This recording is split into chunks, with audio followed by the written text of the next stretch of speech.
The city of lights, the fashion capital of the world, Paris 2024 was off to a blockbuster bang. From 1995 track Be My Lover from La Bouche to the song from John Lennon. It was a brilliant moment seeing Celine Dion performing as well after having some challenges with ailments.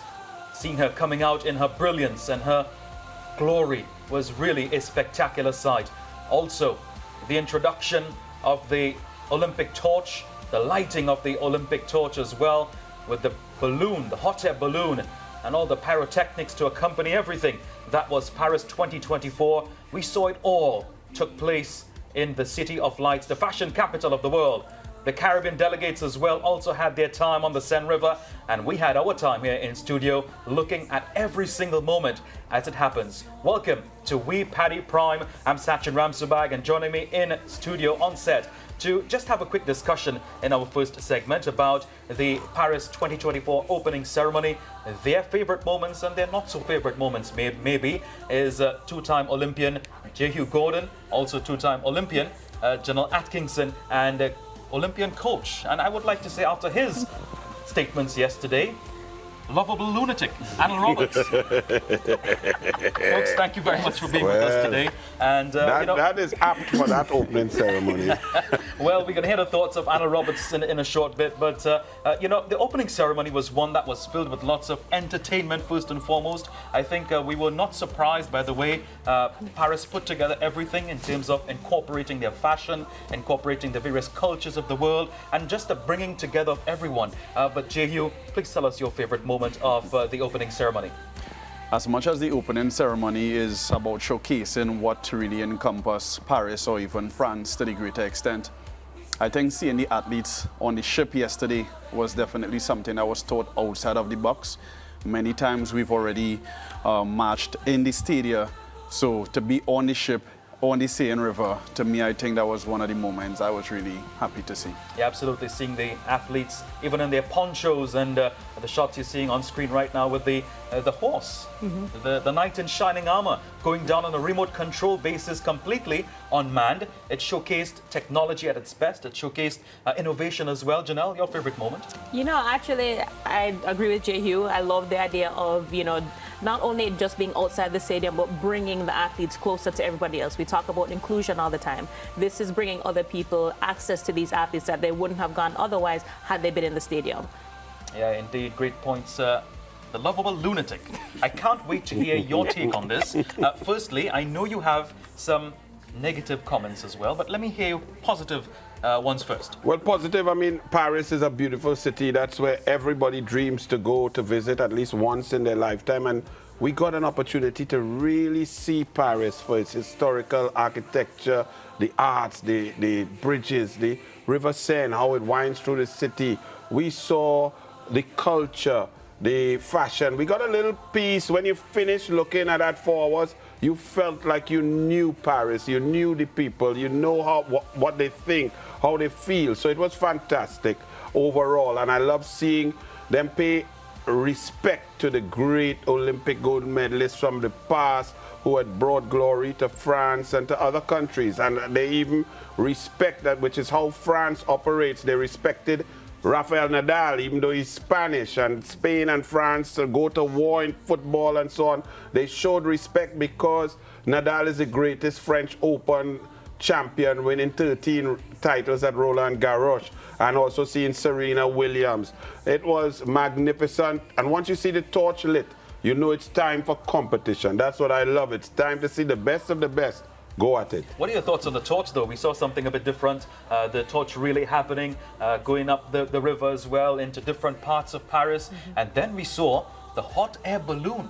That has to be, to me, the most innovative thing that I've ever seen. The hot air balloon going up with the Olympic flame, signaling to the entire world, hey, we're ready for action. Correct. And I mean, there was some history to it. We heard that, the hot air balloon was actually invented in France by a French person. So that was creative, it was brilliant, and in the dark sky, it was fantastic. It also gave a color like a gold medal as it floated there above the Eiffel Tower. It was absolutely beautiful. It's a bit long, but the artistry was there. The fashion was there, the culture and the concept. So it was a good show overall. Great points indeed. Thank you, folks, very much for sharing your favorite moments, your highs, and we didn't get a chance to touch on the lows, but we're going to touch on that if we do have time later on. But the time that we do have is our team in Paris. They spent lots and lots of time under challenging conditions, under some severe weather as well last evening, putting together some pieces, and let's see what they have to offer for us.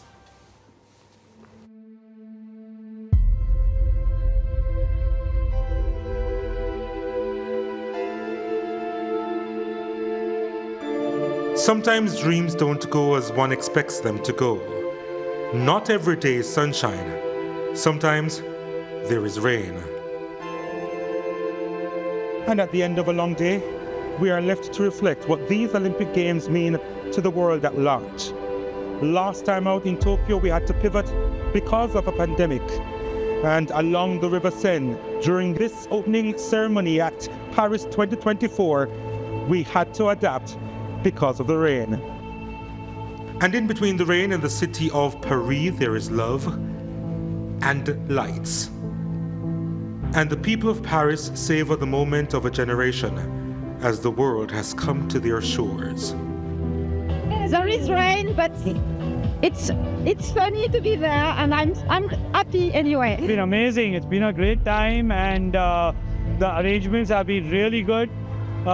We've had the one of the best shows, and it's one of the most memorable things I've ever come across. Being Jamaican and coming from so far and being able to leave the country and not only leave the country but also visit so far from the country, it's really nice. I actually made a new friend and got this umbrella from that friend, so I think this also makes it a little bit more like, you know, sentimental in a way, because we're all out here, we're still out here, we're still watching it and still enjoying the show, even though the weather is not permitting the way that we probably would like to.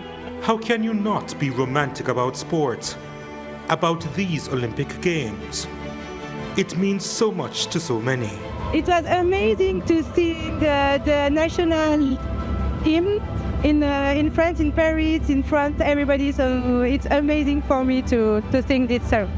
I'm super excited about this event in France and in Paris, because this is my city and it's amazing. The French are elated at the prospect of being our home for the next few days, to be the avenue of inspiration, to lead us down the river of success. And so it begins.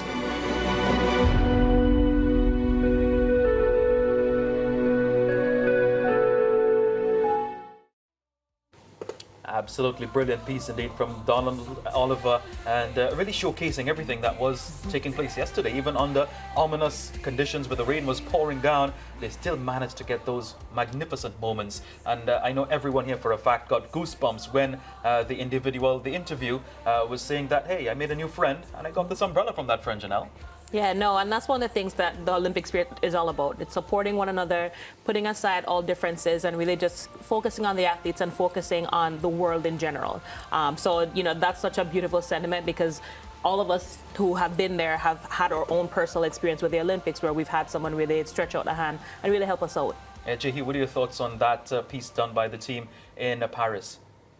It just goes to show the contrast between Tokyo, what they had to endure, and now Paris rebounding from a global pandemic back in Tokyo. So I'm really happy to see where we are now and the great things that is in store for Paris. Yeah, I'm not fully convinced that she got an umbrella just from the spirit of the Olympics. I think Why are you such a hater? because chivalry, she's a good-looking Jamaican woman. The She amount didn't of say, man she didn't say it was a former man. she said a friend, and I would venture to tell you all that many That men don't would have been offering the umbrella to a lady like that. Would so you I'm be not sure. offering your umbrella to a woman if you see She'd her? get 3 umbrellas. And But not anyone. My ball head, the rain would have bounced off anyway, so I don't need the umbrella. When they reach home, no house to sleep in. When we return from this break, friends, we'll discuss action from the pool earlier with Janelle and Anil. Stay with us on We Paris Prime.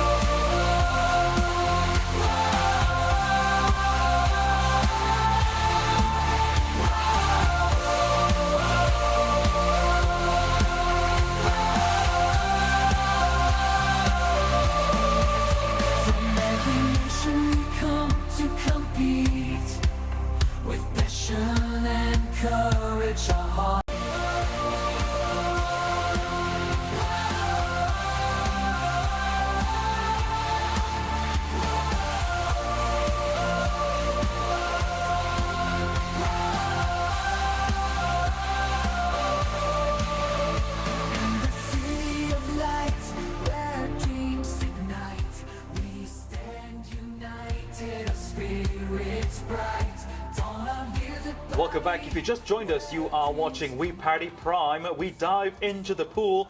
Jaden Willez was the best placed Caribbean athlete, finishing third in his heat, but was not fast enough to make progress to the next round, unfortunately for him. Here is what he had to say.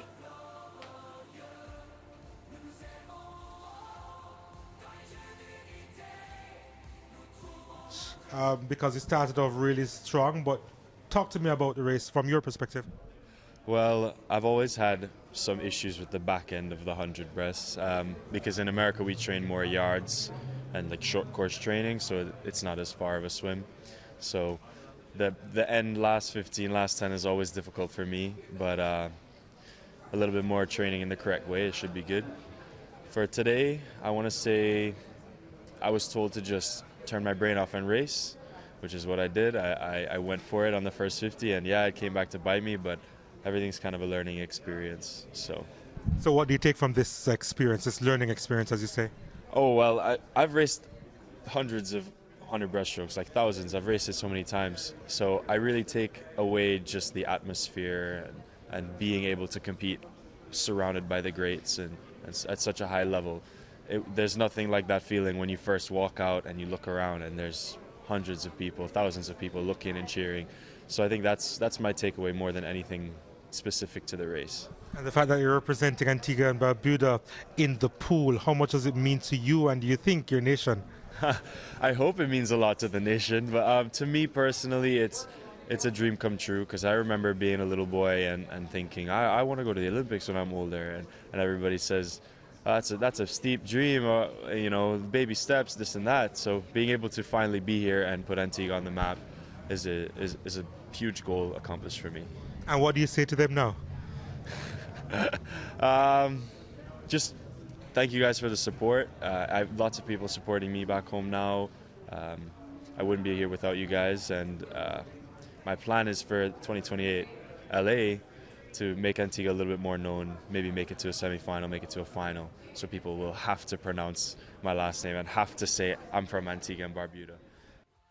Willez from Antigua and Barbuda. Anil, you looked at the race with in-depth precision. Where did you think it went wrong for him, or did he surpass expectations? No, it didn't go wrong. He did a best time. He was fantastic, a 102.70. I like that interview. He sounds intelligent. He knows what he's about. He knows the work that he has to do. I don't like him saying that in 2028, try to make a semi-final or final. If you can go 102.7, you know what you have to do. His stroke, his technique, his timing is there. So he's just got to work. He's got to go in the gym. He's got to get stronger. He's got to do more abdominals. He's got to pick up his tempo in his stroke rate. He's got to be able to finish that last 12 meters. Yes, they swim yards in America, but they swim 50 meters also. And if you know you're training short course and the quotient or the percentage of the energy coefficient in training yards is about 34% less than long course, well, do 34% more work at a higher intensity. He's brilliant. 102 is a top-level time. I think he came second because a Mexican in lane 5 did a butterfly kick when touching the wall and should have been disqualified. We have in swimming now a VAR system, and I don't know if they had some people who are eye-challenged or sight-challenged who couldn't see the Mexican kick down when he went to touch the water. Touch the wall, that is a disqualification. It has changed. Back in 2004, Kitajima, the world record holder and gold medalist in the Olympics, underwater, you saw him on every pullout doing a butterfly kick. Now the rules have changed since 2004. Now you are allowed one butterfly kick on the pullout. But back then, that was cheating, but they didn't have the VAR system. So he got away with it, got his gold medal. The Mexicans got away because people don't know the rules. Interesting. Janelle, you did some training as well as a Caribbean athlete. Yep. You did some training in the U.S. What's it like? What's the difference like training in the Caribbean versus the U.S. like Willez? Yeah, so, I mean, just as Anil had mentioned, even Willez had said, we swim yards in the college circuit and even in the high school circuit. The difference is that there are ways to get around that for the long course season. There's, the stretch cords that you can use where you're working against the cord to make sure you're building that endurance. And that's what he said. He faded that last 15 meters because he didn't have that endurance endurance and knows how to swim for as long. So, you know, for him, it's like, okay, you understand that now. What are you going to do in your training to prepare for 2028?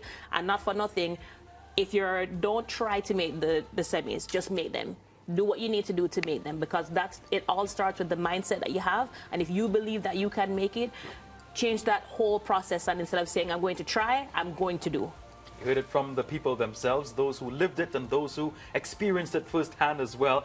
Let's switch gears a bit to the finals now that took place a few moments ago. We had a couple of them, more than a couple actually, just 4 of them. The 400-meter freestyle for the men, Germany first, Australia second, South Korea third. Let's talk about those races first, Anil. What are your thoughts on them? Well, Martins, who has a sister who swam the 400 freestyle also for Germany, was incredible. He went out ahead of world record pace. And understand, when I say ahead of world record pace in the 400 freestyle, you have to realize that I'm speaking about going out ahead of a swimmer who had a super suit on, a full suit from wrist to shoulder, straight down to ankles, that compressed your muscle fibers and made you from an unskilled swimmer into a skilled swimmer. It delayed the onset of lactic acidosis. It assisted you in floating up your body so there's less resistance in the water. It was the worst invention. It was like putting an engine onto the back of a swimmer and allowing them to swim. So going faster with a normal suit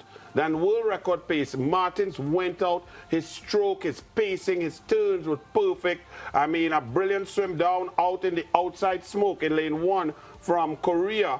And I think he got the bronze medal. And silver went to the Australian. One of the Australians didn't swim well. Short. He I thought was the man. He's been a racer. He's one of those, when you switch on the lights, he does his best. But it was Winnington of Australia who took silver. But a great race, excitement. You could not have really predicted, even though this morning I wrote down FAV favorite under Martins from Germany, but anyone could have taken it. Yeah. What about you, Janelle? Any favorites moving into this race based on the research that you've done and based on what you've seen from the heats moving into the pool now to the final? I mean, Germany, Martins taking it by some strides well. Yeah, and you know what? It's one of those, I didn't necessarily have a favorite in this particular race because all of the medal contenders from the last Olympics, none of them made it to the finals. So for me, it was like an open field, which I thought actually played to everybody's advantage because there was no clear winner and it really was anybody's turn. Yeah, what about South Korea, women? Was it a surprise? I think so. For me, I did. Because it's one of those where Martins has always been very dominant. And even in the race, you saw him lead from start to finish. And even though, you know, like, yes, they were trying to catch up to him on the end, there was so much left in his tag because there was so much excitement knowing that, listen, this is mine to lose. I'm not letting this lead go. And it was interesting seeing Korea actually get run down by the Australian, who probably didn't even fully see him because all he sees splashes. Yeah, speaking of Australian, the 400-meter woman. Yeah. Before you go into that big race, the swim of that race, though, from morning to evening was Guilherme Costa of Brazil. Yes, Brazil, yeah. He entered with 3:49. In this morning, he went 3:44. Came back in the final, 3:42, just getting fourth. I mean, fourth is... Janelle will talk to you about fourth. Fourth is a difficult... Why you need to bring me to this? No, but we still love the fourth. No, we still love the fourth. Oh, he came fifth, sorry. Fourth and fifth, the two of the worst positions. But you still have to give props to that Brazilian. I mean, to drop 7 seconds in Olympics, you can't want anything and not the better. first Olympics at that. Correct. Yes, it's just constant improvement from him. Yes, fantastic. All right, let's go to the big race. We all sat down and looked at it in Janelle, studio right here. Race, yes. Janelle, 400-meter freestyle. Ariane Titmus, I think the favorite going into this one, and totally surpassing all expectations. 17-year-old Summer McIntosh from Canada, and finishing third, the bronze medalist Katie Ledecky from USA, doing a decent job as well. You know, I actually thought Summer would have given Ariane a little bit more run for her money. I was surprised that Ledecky took it out as conservative, as we'd like to say, as she did, because normally she's out because she knows that she can't change her pace as often as those girls can because those girls have speed. Ledecky can maintain, and it's one of those, that's what she's always good at and where she feels comfortable out in front. The fact that she wasn't out in front at that time was like, all right, well, there's no way that she's going to try and run them down. She still managed to squeak out with her bronze, which I'm actually very impressed that she did because I thought other people were going to run her down, just like the girl from New Zealand who looked really strong, but I think didn't quite have it all the way there. Talk me through when racing a 400 meter. when you get to that 200-meter mark, what's it like? What's the mentality like moving in? Do you kick on? Do you conserve a bit more and push on the final 100? So it really depends. You know, for me personally, that first, essentially it's almost kind of like a build. Each 100 gets a little bit faster. So by the time we get to that 200, I'm still supposed to be feeling fairly comfortable, fairly relaxed, but also within that strike zone of somebody else, knowing that I'm going to cut and literally just race somebody down. That last 100 and really that last 50 is what was my strongest aspect of my race. Unfortunately, in Sydney, when I came fourth, I got too excited after the 300 and essentially dropped the hammer too soon. And I should have built my way into it and really just kind of like hammered it home just like I normally would. One of the biggest races, based on your opinion, so far in this Paris Olympics. In between, we were seeing some of the swimmers looking left and looking right when they were coming up for their breaths. Is that a tactic? Well, first of all, when you swim in distance, you want to balance off your stroke. You teach yourself to breathe left and right. We call that bilateral breathing. You don't have to do it, but if you can do it smoothly and keep your rhythm without changing, with a 400 freestyle, you want to keep your heart rate at a constant. So if you're gradually building, as Janelle said, if you start off your first 100, the first 50 is irrelevant. You build a pace on the second 50, you get your heart rate somewhere up there above threshold, you're clocking at about 178, 180 beats per minute. You just keep building on that. So by the time you finish, you're at maximum heart rate for the last 40 meters, you're full of lactic acid. Many people will just want to stop, hold on to that lane rope and cry, but the world-class athletes like Janelle push through. Now, what is very interesting in this Olympics, when you look at the TV, you see the meters per second. Now, if they had that in 2000, you all will understand what I'm saying. This lady to my right swam the race, which is the speed from 8 meters to the 50 meter faster than everybody in the race. So if you saw meters per second, she would have been swimming at, for example, 1.46.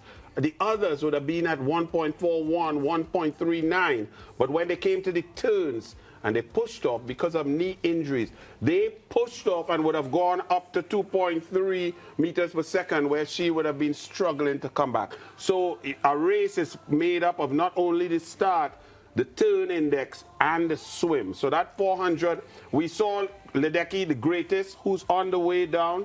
We saw Ariana Titmus, who will be the greatest, surpassing Ledecky. And we saw McIntosh, who will continuously challenge like Bird and Magic. She will continue challenge Ariana Titmus. Yeah, I was just want to touch on that point, Janelle, before we move on to the other races.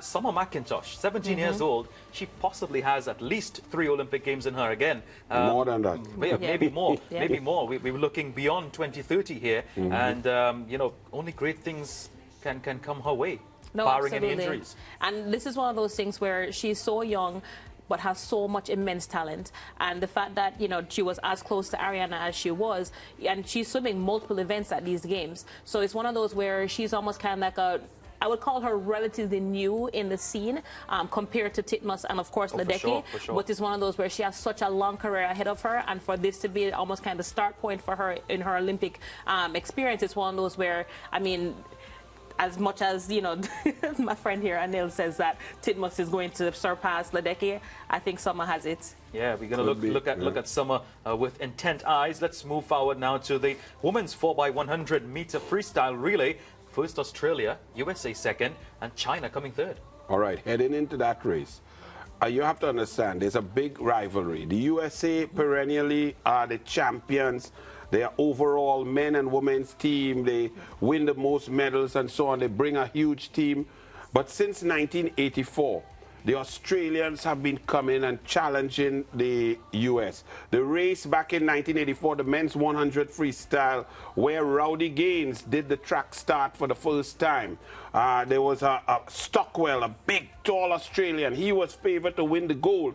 When I mean the track start, if you see all the swimmers now, they put 1 foot in front, they grab the block like this and 1 foot behind. They've even designed the block now with a pad in the back that they could press off. So all of those things are innovations and technology. But the first man to do that, you have to Google it, 100 meter freestyle final, 1984 Olympics, Rowdy Gaines. He went down with this track start. And when he did it, Stockwell, his reaction time was so fast because we as old schoolers used to put both feet forward, take your marks, and therefore we couldn't react as fast as a track start. And when Rowdy Gaines did that, Stockwell swore that Rowdy Gaines had false started. Gaines won the 100-meter freestyle there and started a rivalry with the Australians. In 2000 in Sydney, in the 4x100 relay, which we just saw, the Australians beat the Americans and played rock and roll guitars on Gary Hall and so on. So this first day, Australia had their gold medal with Titmus. Germany had a gold medal. The USA was not factoring in. And the Australian women came, they won their 4x100 relay as they should. The Americans finished second. Going into the final relay, I was telling Janelle, if the Americans don't come out with this one, the entire Olympics is going to be depressing because Americans move on the spirit, on the vibe. They build one gold medal onto the other. Their queen had been beaten badly, Ledecky, but the men, they brought it home in the 4x100 with a 309.28 with Caleb Dressel, who looked terrible this morning, looking good and anchoring, close to a world record, but a beautiful swim. But I think the U.S. saved the entire Olympics with that one relay goal at the end in the 4x100. Interesting points in the men's 4x100 meter freestyle relay as well. USA, Australia 1-2 with Italy coming third. And yeah, that race was also high octane. But you know what? Let's take a quick look at the medal counts before we go to a break. And this is going to be interesting, taking a look at the medal count just at the end of this official first day of action. Yeah. Of course, the massive medals that we're looking at here. There we go. Australia looking at 2 gold. China, 2 gold as well. Belgium, 1 and 1 gold and 1 bronze. Japan, 1 gold, 1 bronze. Kazakhstan, 1 and 1 as well. And we go down to the bottom of the table. Korea Republic with just that 1 bronze. Great Britain, which is a talking point we're going to touch base on later on the show. You want to stay tuned for that discussion. They have 1 bronze and 1 silver as well. So just early days for everyone so far. But of course, that's a quick look at the medal count thus far after one official day after the opening ceremony. We're going to take a short break and come back with more on We Party Prime. Stay with us.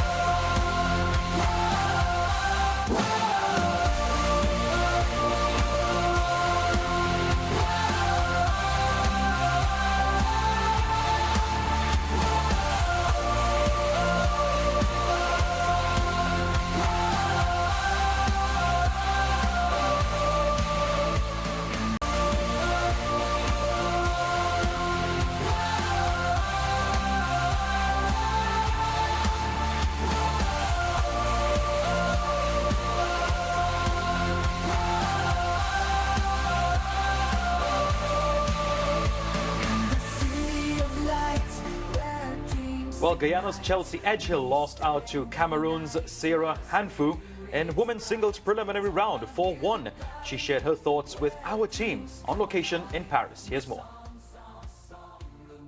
I'm a bit disappointed that I lost, obviously, but in terms of performance, I think I played really well. There were some times in the match where it could have gone in either way, and it's just a matter of capitalizing and executing very well. I was having a bit of issue with feeling on the court. In terms of how my racket felt on the balls, I felt a lot of times I couldn't get as much quality as I wanted in the ball. But overall, she played amazing tennis, and there's nothing to be said on what I did wrong or not playing well, because I think for me, I accomplished what I came here to do in terms of enjoying the game and enjoying playing and enjoying competing. I think it's one of the first times where the fear wasn't crippling and it wasn't a factor in how I played. Talk to me about that second set, though, because I figured that you were flying in that one. I think my serves worked really well in that second set. She's having a lot of issues, but as the match moved on, the same quality wasn't, achieved. But, she adjusted very well, and it was just a matter of executing when I needed to, and I was making too many mistakes on that end. What was your mindset heading into the final set? Because in that final set, our commentator, Anil Roberts, said that he saw spirit and fight in you that he really enjoyed and adored.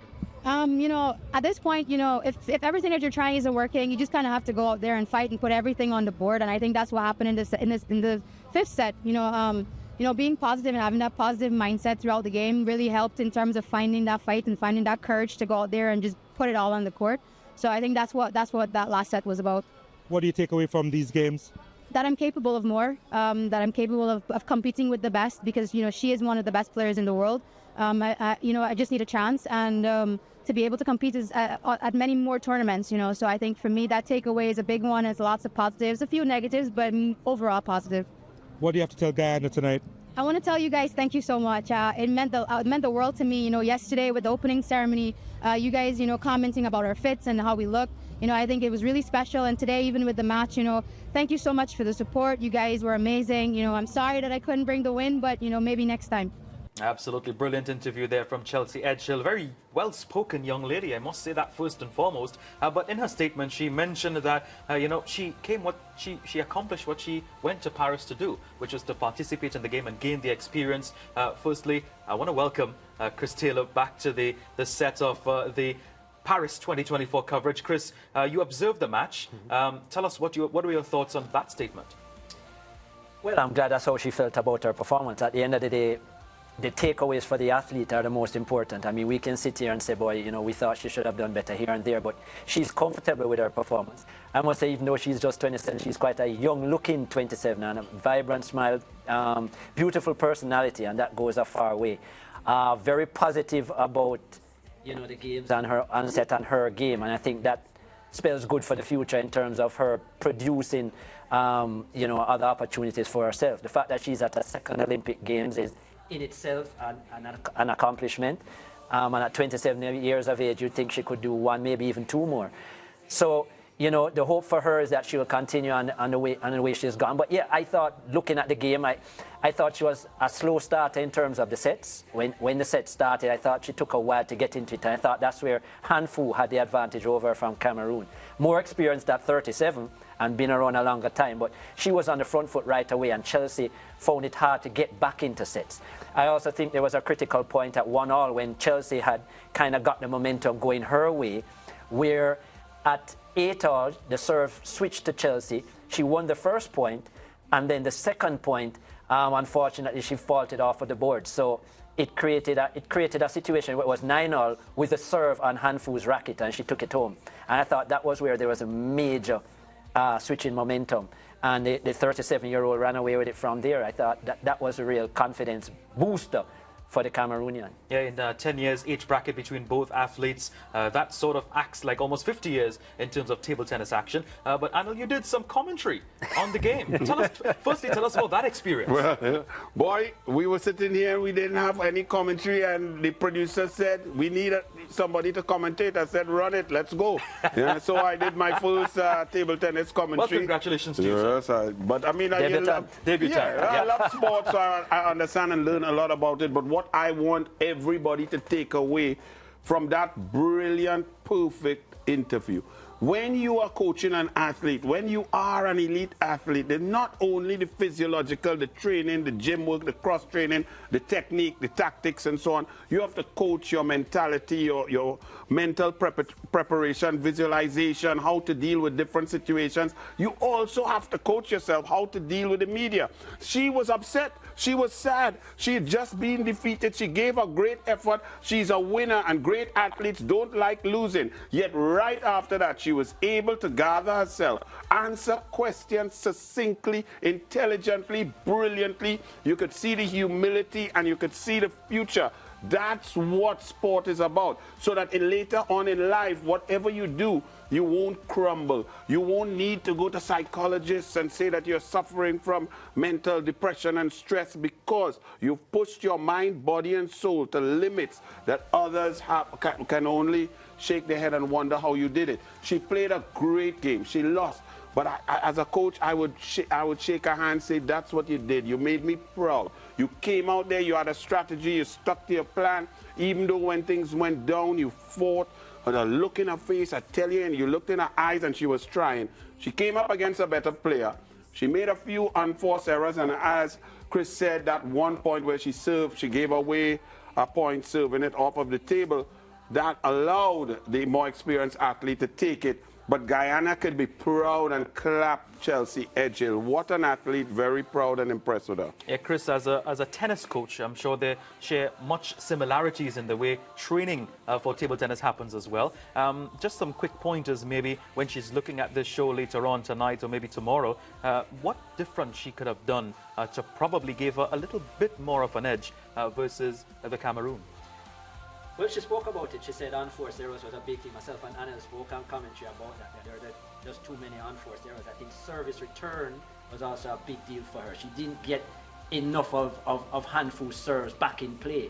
And I thought that was a real hindrance for her. So those two things are where she would look at. Yes, the forehand is a big weapon, especially her cross-court, as I said, her cross-court forehand. But she made way too many errors off that wing as well. Yes. She did have a few winners, but not enough winners compared to the unforced errors. So I think when she looks at the game and when her coach Lewis looks at the play as well, they'll look at the consistency of stroke. In a lot of the longer rallies, even though she had some good gets, as we'd call it, in the longer rallies, she didn't win majority of them. I would say 70% of them were won by handful. That's another thing she'd like to look at as well. But as I said, great mentality throughout the game. She fought hard. She had a lot of emotion. She wore it on the sleeve, which is fine because she showed both sides to it. She was happy. She smiled at times. She got angry with herself, but got over it quickly. But yeah, from a technical side of things, I think she would like to look at that. Too many unforced errors, service return, and starting sets on the front foot. Major. Always difficult to always have to always be coming from behind. If I have to be critical, one point on the physical, not the tactical and the technical aspect. She's rather tall. When she gets down to serve, she gets down and crouches down very low. But sometimes during the rally, she comes up a little too high. So as a coach, I will put her down and make her play, do drills to keep her down in that squatted position to work those quads and to make sure that she's more comfortable getting down lower so she can get that loop and that spin. Interesting points indeed. You know, table tennis, gentlemen, is not a sport that you would see much representation in an Olympic Games from a Caribbean perspective. Do you think we can probably consider as an ambassador for table tennis from an Olympic perspective, Chris? Yeah, interesting point. I mean, you even look at how Chelsea has progressed. She has gone outside of the Caribbean, obviously, to improve her game. She's played in the German leagues, I think in the 2nd division. She's lived in Portugal because part of the issue with the Caribbean as well is we don't have enough players of a certain level. And the Easterners have dominated table tennis over the years, and they still do.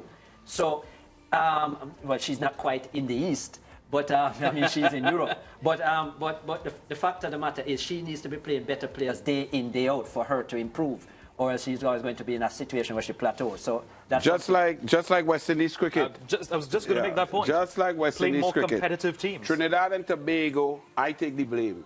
Because we, back in 1980, 1982, with Seamus Clark and a whole pile of the Christopher brothers and the girls, Janine, we had a high caliber quantity of players there. Right? You know that, yeah?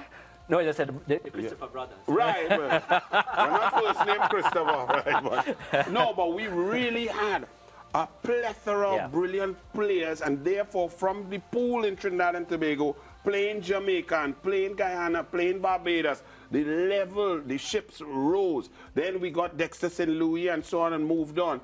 But since then, we've taken a downward spiral, and we need to get more. When I went to China, Shanghai World Championships, I think it was 2005 or 6, I'm just in the hotel and there are 10 table tennis boards.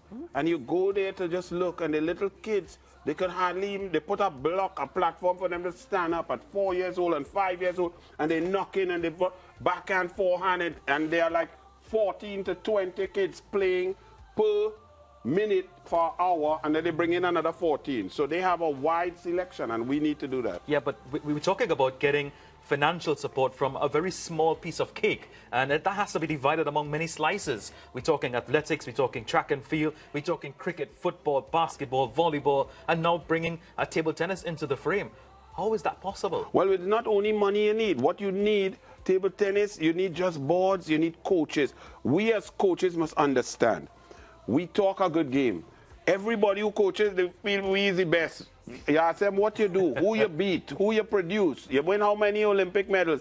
Nah, man, do nothing, but I the best. I know what I talking about. No, you have to educate yourself, understand the science, understand the physiology, plan, periodize, mental preparation, find athlete, talent identification, and then focus and work. If we're not doing that, our kids are just dreaming and they have no opportunity to fulfill it. And in some of the small, well, it's not good to say smaller sports, but some of the other sports, right? Not the main traditional sports. Obviously, funding is always going to be an issue in terms of pumping a lot of funds in. But as you said, that is why in a lot of sport, persons have looked to go outside of necessarily in the Caribbean. Even in any sport as swimmers, they go into the collegiate system where there's a lot of competition. So you hone your skills, you can improve there and so on. Yes, the local federations still have to help along the way, but that is important. Unfortunately, the majority of the sport here within the region, we just don't have that level of players or amount of players to sustain a high level. But, I mean, it's still good to see that the federations are still looking to pump money, but I don't think until there's some form of dominance, even at the junior levels, I don't think you'll see that grow majorly. But Chris, when you look at the other countries, you spoke about the East, when you talk specifically about China, Japan dominating in table tennis and for many, many years, and now we're looking at Guyana, smaller territories, going up against these world giants. How are we going to cope with this moving forward? Well, if you're comparing us to the Chinese, I don't know. My answer to you is I don't think we will. Because Guyana is going up against some of the best in the world. And you have to, all right, let's just look at the lawn version, for example. Tennis, let us say, even in Jamaica. Let's think of a player, Dustin Brown.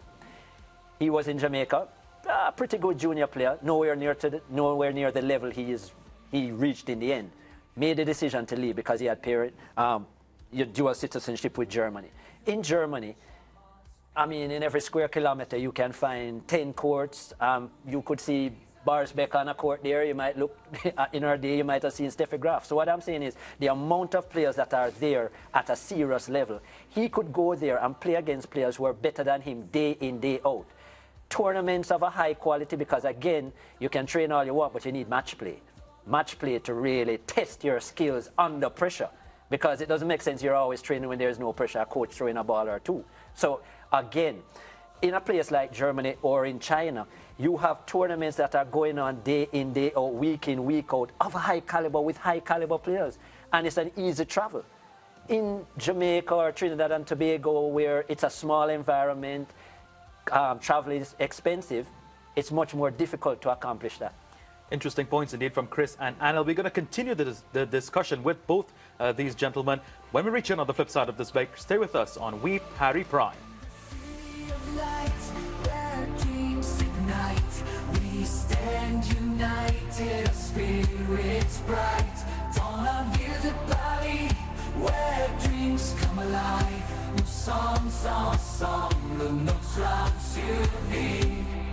Glorious, we rise above. In the gates of unity, we find our love, glorieux. Nous nous aimons dans les jeux d'unité. Nous trouvons notre éclat.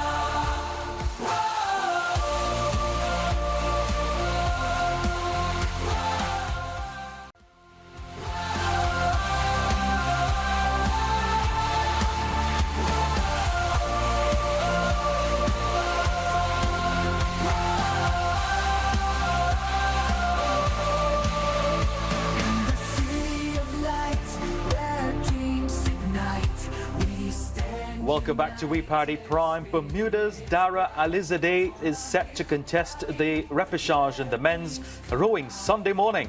This after finishing 5th in his preliminary round. And it's going to be a real contest there. Meanwhile, Jamaica's judoka Ashley Mackenzie lost to Turkey's Saleh Yildiz 1-0 in the round of 16 after beating Yemen's Hisham Makaba 10-0. in the preliminary round. Now, those are some really interesting points there because rowing is something that we're not too familiar with in the Caribbean. Sachin. Anil, I think somebody... it's not too familiar in the Caribbean. And the gentleman went out to represent his country. I think somebody in SportsMax trying to rile me up to show me that again. Let me tell you something. Always show back the clip. That clip you just showed there. Show it back and watch his belly compared to the other 4 men. Now understand me, this Olympics. If you're not willing to do the work necessary, whatever the sport, watch this fella here. Watch the muscle. Watch the fat content. Watch my boy there in the pink. Watch that. He looking like me sitting down to eat jerk chicken and festival. Look away, Sachin. Watch the belly. You talking about an Olympic Games with all due respect. I watch that race. I wake up 3 o'clock in the morning to watch a race. I don't know who is Alize. I say, all right, Caribbean. But from the start, he did not have the technique, the fitness, the ability, the quality to be in the Olympics. He was behind from the first row, and then in the end, at 2,000 meters, he was out of the drone shot. He was so far behind. The drone that went up couldn't find he when the man finished. And I am not, no, I am a very serious Olympics. Some people say about his participation. Participation is for Montessori school. Participation is for little cuties going to sing in choir and dance with the teachers and so on. Participation is not Olympic Games. You see why I call him the lovable lunatic now. Yeah, well, we love him, but at times he can be a lunatic. Not at all. That is the pure fact. Chris, the rowing. Yes, I agree with Anil, though. His physique could have been a bit more improved. You know, you're going to the Olympics. Look, this is quarter way, and look at where he is. And it's also about preparation. And as I said, there's a responsibility not only to yourself, but to Bermuda and to the rest of the Caribbean to make sure that physically you're in the best shape to take part.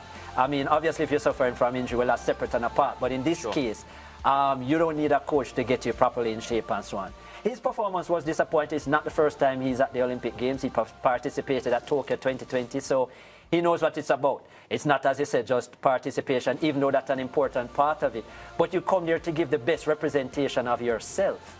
And yeah, his performance was disappointing. We know he came, what, 5th in the 4th heat, but 5th out of 5. 5th out of 5. And it's, as you said, as Anil would have said, it's not the fact that he came 5th, but you look at how he performed and how he went about it, and you thought to yourself, he himself, Tara, might have been disappointed with how, he executed his race. And, you look at his time in the end, it was way off the mark. Yeah, we're not going to continue on this point, Anil, but I will tell you. Vein in your head. No, but I will tell you, I have had Olympic qualifiers who qualified the year before the Olympics and coming around into February, March of the Olympic year, 4 or 5 months out, they've not been training well. And I told them, no, you're not going. You're not going to represent. Because even if you go there, it's not about medals. It's not about winning. It's about doing your best. So what you have, whatever talent God has given you, you have to try your best to prepare, do the best that you can. Get out there. You might go out there and come last. That's okay. But I know that you gave your mind, body, spirit, and soul for your flag. You're representing your country with all due respect. I could not watch. I don't know why all are playing that thing still, Let me move on to judoka or some kind of thing. We're going to touch on the judoka in a bit, but he stepped out of Tokyo. Maybe to have some bit of a change in himself, work on his technique, work on his physique, etc. He did what? He stepped away from Tokyo's games and decided to... How he retired? So why he changed his mind? I mean, his results were not very different in Tokyo as well, but as you said, what did you do within that period? You have an Olympic Games now under your belt. You know what it's about, you know what is expected. Why would you not have made sure that when you came to the Paris Games that you would have been in better shape, better prepared? Chris, you have to realize Bermuda have the best athlete in the Olympics from Tokyo. The triathlon gold medalist. That is swimming, riding, running. Bermuda gold medal. That is precious metal. Okay, enough on the Bermuda I agree athlete, with that, yes. Before both you gentlemen have a heart attack here. I think Annie wanted to make sure that was a laugh. Well, well, Chris, the judoka from Jamaica, Ashley McKenzie, eliminated unfortunately in the 60 kilogram in the round of 16. Jamaica is not known for participating in judo events, especially at the Olympic level. Quick 1 or 2 comments on her? No, on him, yeah. Sorry. Yeah, he wasn't an original part of the squad. Came in late, 35 years of age now, so this probably will be his last Olympics. Used to originally participate for Great Britain. Decided to wear the Jamaican flag. You know, good match in the first one. In fact, I actually saw the throw that he executed. I hope I got it right for the judo perfectionists out there. But a perfect throw in that first round to execute the win in the end with that 10-0 win. I thought that was a real beautiful moment for him. But this is the third time in major competitions that he hasn't been able to get past the round of 16. Got to the round of 16 in the Olympics, I think it was 2016 in Rio, and went to the World Championships, got to the round of 16 as well. So it's almost as if he's reached his ceiling there. Disappointing for him, but as I said, when you look at his career, yes, it was under the flag of Great Britain for quite some time. Had some stellar performances, I think Commonwealth medals before, bronze and silver as well. So he's had a storied career, he's done his best. I don't think he's made himself pretty proud in terms of what he's accomplished in the meet. I don't think anyone would have expected him necessarily to get on the podium here in Paris. But yeah. Yeah, we've highlighted some of the minor sports in the Caribbean, but do you think that from a Caribbean perspective, especially as it pertains to minor sports, is qualifying for the Olympic Games just enough for the athletes, or are they looking to push on and make a name for themselves against the world? And let me just say, I didn't mind waking up to watch Mackenzie perform. He put heart, soul, you could see skill, you could see experience. He won one match. He just lost the second match. He retired after Tokyo, by the way, and came back to this one. Well, he could come back. Not the other guy, not the rower, but I understand. You could see fitness. You could see strength, power. With that throw, you could see agility and coordination that he had put some preparation in. I will sit down and watch that whole day. But and against a Turkish fighter, it was a very close fight, eh? Very close. 1-0 in the end for the full 4 minutes. Very close. Very close, good battle. It could have gone anyway. So I'm proud of him. He did his flag justice and deserved to be there, and I'm happy. When you're talking small sport or minor sport, should they participate? You have to take a deep breath. Participation is very important, depending, one, on the state of your sport and the age of the athlete. So if you have a young athlete in whatever sport, let's say swimming, if they are 17, 18, 19, they have no chance of getting top 24, top 30. But the potential for them in 4 years, 8 years is there. I am one to say, get them there, let them get a feel. If they want to even go to the opening ceremony on that first occasion, go to it, because you're not going next time, because you're coming back in 4 years to get a medal or to get on into a final. So participation is very key. But you can't tell me you're going multiple Olympics, 2, 3, 4, to come last, to come 40th. Go one, enjoy it. If you don't have the ability to wear it all, to move on, then leave it, make way for others. Chris, you share the same sentiments? I just hope Janelle Atkinson was listening as well, that Anil said on open air he didn't have a problem with going to the opening ceremony. You know, that's a big deal. No, pause there, Chris. Let me be specific. Goodness. Let me be specific. We're sidelining now, gentlemen. No. Chris left out. He's brilliant. He should be an attorney at law. He left out the key part where I said you had no chance to get in a semi-final or final. Janelle Atkinson at 17 had a chance to get in the final and to do something. So if I coaching her, she watching opening ceremony on from the TV. Room. Sorry, Janelle. They have no opening thankfully, ceremony. Janelle did attend an Olympic opening ceremony, and she enjoyed herself. She told us all about it at the opening ceremony. But Chris, you share the same points that Anil was sharing. Yeah, and I want to make it clear. I think participation is a big part of the Olympics. When you talk about, you know, why the flags came around, why those rings came around, Olympism, that's part of it as well. Participation, peace, inclusion, respect, and so on. So what the theme of the Olympics, or what the Olympics is looking to model, that's a big part of it as well. But obviously it goes way beyond that. Sport, no matter which genre or the magnitude of it on the world stage, from say a club level or whatever, I think it still has a place at the Olympics, and it is important still to show representation. But you have to be careful, Chris, because let me give you an example, Sachin. Back in the 2000 Olympics, with this participation in mind, and swimming, as you know, was basically a sport of the Anglo-Saxon, the Europeans, those in country clubs who had access to pool. It was not a sport for everyone.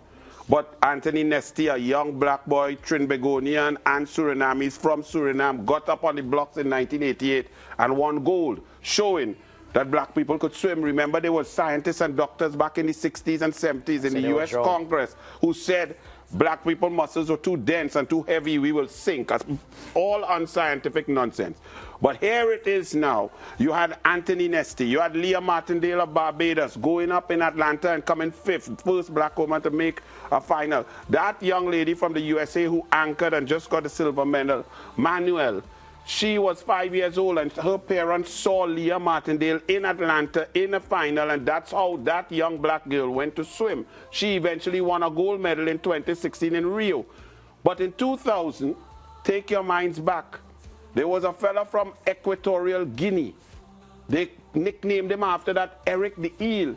They put a black man in the pool to drown and swim 100 meters in 1 minute and 52 seconds. At that time in Trinidad and Tobago, we had 5-year-old girls who could swim faster than that. But the media made him a superstar. Why? Because they wanted to push this agenda that, this is what we had been telling you. This sport is not for these people and so on. So participation could be clouded with hidden messages and subliminal messages, and we have to be very careful. They gave him a Speedo suit, 2,000 US, full body suit for a boy who's drowning in a pool who should never be there. But they gave free tickets and raised a flag. So we have to be very careful. But again, that is against what, and that's why I came back to the flag, the rings, and what it represents. The inclusivity. Purity, and purity as well. Correct. Honesty. Peace and those things, that is an impure action. Correct. Which is what you would have said. So I agree with Anil that we have to be careful as people, the human race, that there's a lot of things going around in the world out there, especially with the advent of technology to this level. And we have to be careful that we are still trying to send the same message, whether we are the head of the Paris Olympic Association, whether we're the head of the IOC, whether we're here in Jamaica or Trinidad and Tobago.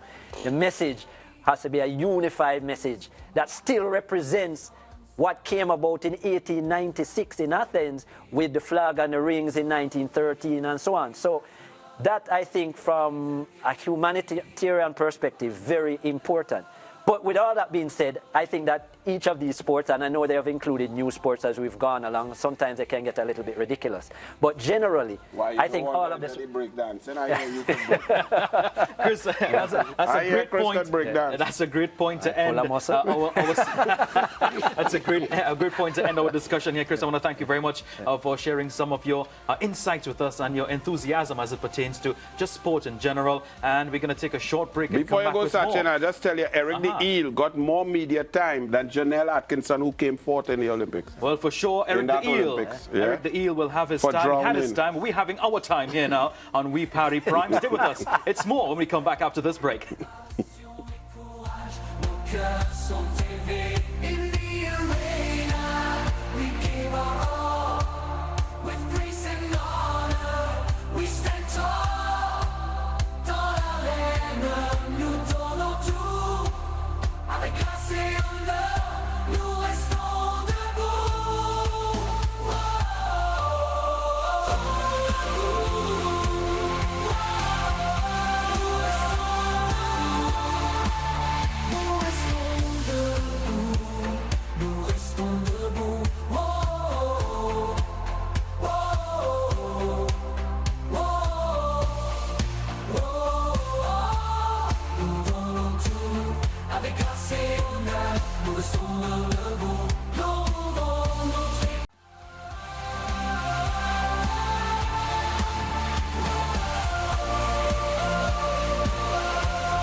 Hey, welcome back to We Paris Prime. We continue our discussions and our highlights, our everything as it pertains to Paris 2024. Rejoining us on set, Jehu Gordon, Janelle Atkinson, and the lovable lunatic is still with us. And he's calmed down a bit, thankfully. No veins have popped in his head. We pat his forehead because the sweat was beating up. Because you stopped showing rowing. Yeah. Now let's take a quick look at the updated medal table. Now France obtained their first goal today after winning the rugby sevens, and it's the first time they've won 1 gold in that event, and surpassing Fiji, who were aiming for their third. Yeah, Australia, 3 gold, 2 silver, be coming down to the second position with China, 2 gold and 1 silver as well. France, yes, as mentioned, they are 4th on the table, 1 gold, 2 silver and 1 bronze. And down on the end there we have Italy. They only obtained 2 bronze medals, so certainly Australia on top of things as it pertains to medal count with 5. China second on 3, and the USA, well, correction, USA tying with Australia on 5, and we have France with 4 medals so far. Ladies and gentlemen, the Caribbean athletes will be participating tomorrow, but before we go to that point, we have some tremendous points about the rugby. Yes, I wrote them all down on my lovely piece of paper here. Now, France led the defending Olympic champs Fiji 14-7 in the second quarter. They also defeated Fiji in the rugby sevens for the first time, as I mentioned earlier, the first gold medal for the host nation, setting the tone for Paris 2024, and this could very well propel them, getting the momentum moving into the other days. Now, Fiji, they were going for the triple Olympic gold. They were stopped 28-7 by the French, and it was really a tremendous act put on by the French athletes. They were really pushing themselves to the limits here, and earlier South Africa won bronze for the men's rugby sevens in 26-19 victory over Australia. So lots of celebrations, tears of joy as well, all part and parcel of what is Olympics. Janelle, you're smiling from ear to ear, mainly because I think you have experienced some of this already. No, and you know, it's always interesting seeing the host country, because every host country that has basically hosted the games have come out on top in so many different ways and really snuck onto the podium. So it's interesting seeing even now, because Fiji is, I mean, a clear favorite all the way with rugby. So France as the host country to come in and, you know, sneak that gold, I think is incredible. Well, just the Caribbean athletes scheduled for tomorrow, Sunday. We're going to take a look at those, and of course so many other Caribbean athletes will be in action as well. Let's take a look at them. Here we go. Graphic is coming up right about now. Paris 2024, and the Caribbean in rowing. Dara Alizadeh, our favorite rower here from Bermuda. Let's not go to Anna Roberts for that.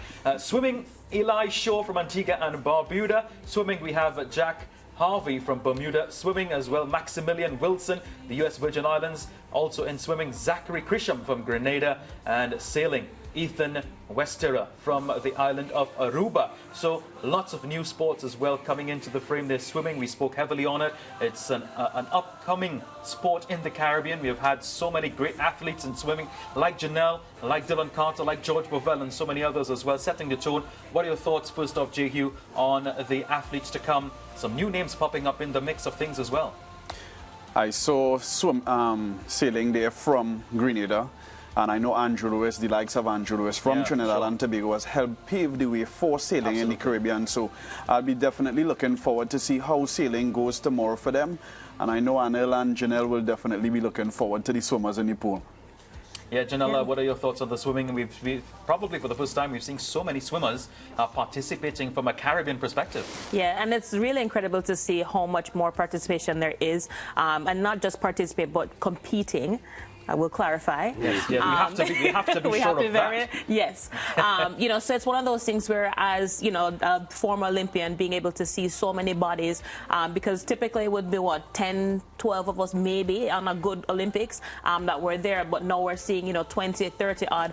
So we're almost like a full team. But, you know, it's one of those things where, as we're seeing these athletes come up and really compete at the highest stage, you know, we're seeing best times dropping and really getting them access to on that world stage, which they need.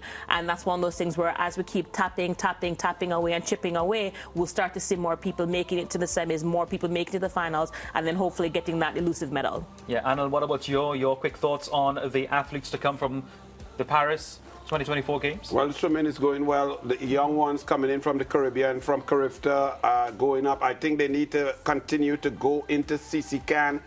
Some of us are putting too much focus only on Carifta in April. CC-CAN is a development meet that involves Mexico and Venezuela and Cuba and Puerto Rico, Costa Rica, Honduras, and we need to continue competing. A lot of us go to the USA for coaching. Parents have to be a little bit more decisive, incisive, and analyze. Not every coach in the USA is great. You have to understand, you have to find a coach for your athlete, for your country, who will take care of you when it comes to Olympics and Commonwealth Games and so on. Great points indeed. A great show we've had today on We Paris Prime. I want to thank Alan Roberts, Dylan Atkinson, J. Hugh Gordon, and joining us on set earlier was Chris Taylor, giving their perspectives on everything that took place in Paris 2024 in the first official day after the opening ceremony. Well, thank you very much for watching. On behalf of the entire production team, I'm Sachin Ramsabag. We'll see you soon.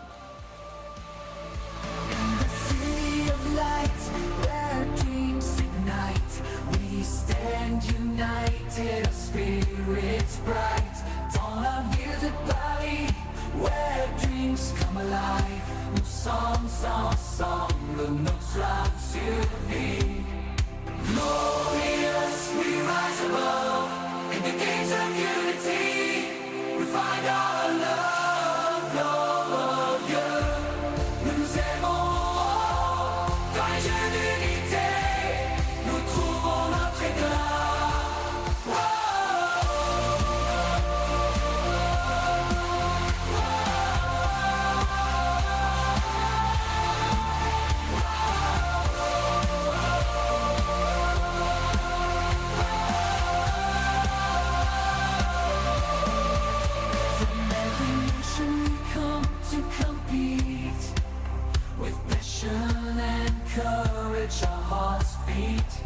De chaque nation nous venons pour rivaliser. Avec passion et courage, nos cœurs sont élevés. In the arena, we give our all. With grace and honor, we stand tall. Dans l'arène, nous